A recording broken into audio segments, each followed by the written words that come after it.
চলো এখন আমরা গুনি আমার এই অপরাজিতা গাছটায় কটা কুঁড়ি আছে। এটা 2 নাম্বার, 3 নাম্বার, এটা হলো 4, আর কই দেখি, আচ্ছা এখানেও একটা আছে, এটা 5 নাম্বার, আর কই 6। আচ্ছা এই কাজটা না হয় তোমাদের দিক, তোমরা একটু গুনে কমেন্ট করে বলো তো যে কটা কুঁড়ি তোমরা দেখতে পাচ্ছ।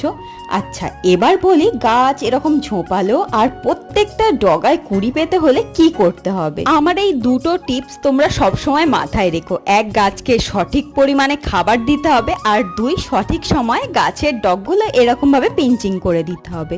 এবার ভাবছো তো এটা খুব কষ্টকর একটা কাজ। হ্যাঁ ঠিকই, খুব কষ্টকরই একটা কাজ, তবে বিশ্বাস করো এটা করলে কিন্তু গাছ আরো বেশি ঝাঁকড় মাকড় হবে, আরো অনেক নতুন নতুন ব্রাঞ্চেস বেরোবে, আর প্রত্যেকটা ডগায় কিন্তু নতুন নতুন কুঁড়ি আসবে। আচ্ছা এই গাছটায় কটা কুঁড়ি আছে যদি সঠিক উত্তর দিতে পারো, পরের ভিডিওতে তোমাদের নাম নেওয়া হবে।